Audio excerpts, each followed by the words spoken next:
qaybaha kala duwan ee bulshada ku dhaqan magaalada Wajaale ayaa soo dhaweeyay wax soo saarka ay wasaaradda horumarinta beeruhu ay ka wado mashruuca banka Wajaale kaasi oo ay wasaaradda beeruhu ka beertay dalagyo kala duwan isla markaasina ay muddooyinkii u dambeeyay wasaaradda horumarinta beeruhu ka waday hawlgallo ay ku horumarinayaan beeraha mashruuca banka Wajaale wasiirka wasaaradda beeraha Axmed Muumin Said waa wasiirka kaliya ka soo baxay shaqadii uu igmaday madaxweynaha jamhuuriyadda Soomaaliland waa wasiirka kaliya ka dhex muuqda wasiirada uu magacaabay madaxweynuhu waa wasiirka kaliya hawshiisa gacanta ku haya isagoo haramaynaya ee dhiiri gelinaya beeraleydii runtii madaxweynaha waxaan leenahay inuu qof walba ku abaal mariyo wax qabadkiisa wasiirkaasina waa wasiirka kaliya ee ay muuqato wax qabadkiisu muddada yar ee kooban ee xilka hayay waanan hambalyeynaa hambaliya Axmed Muumin Said mashruuca banka Wajaale oo uu ka qabtay wax weyn oo xataa uu tijaabo ka qaaday wasiirkaasi runtii waa wasiir aad iyo aad qaali ugu ah ummadda Soomaaliland وانا همبلينا وسيد احمد مومن سيد waxay qabadku balana banka magaalada Wajaale ka sameeyeen waana wasiirkii ugu horeeyay ee beeraha ka geliya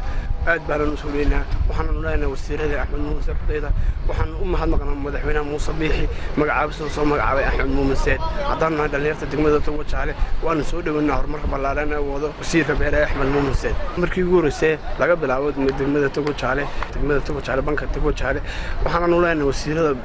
adiga jeer inaad ku daytiin wasiirka Axmed Muumin Said horumarka iyo ballaaran ee wado beeraha sida fiican oo shaqeynaya beerinta ee loo soo daawashanayo aad baan ugu hambalyeynaa annaga bas dib beerahayagu qorto oo dib ugu noqdo sida Axmed Muumin Said ugu shaqeysta anagoo ah shacabka deegaanka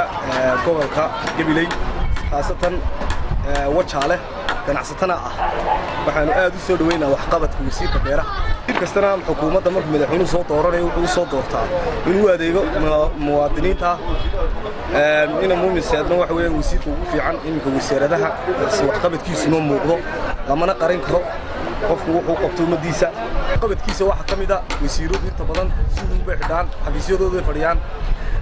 isagu waa ninka beertiin marna harmeynaya shaqaalihii keenaya soo kaxaynaya waxa weeyaan wasaarad kastaana shaqaalaheedu wasaaradda dhexdeeda fadhiyaan laakiin isaga wasaaradiisu oo wasaaradda khaliye shaqaalaheedii xataa beerta keentay say u harmeeyaan wasiirka wasaaradda horumarinta beeraha jamhuuriyadda Soomaaliland mudane Axmed Muumin Said oo taariikhda baaldahaba kaga jira runtii ninka wasaaradda horumarinta beeraha joogay Axmed Muumin Said waa nin aad iyo aad runtii u dadaalaya mashruuca banka Wajaale sida xukuumadda maanta Muuse Biixi Cabdi ay ku ballan qaaday in wax soo saarka dalka loo kordhiyo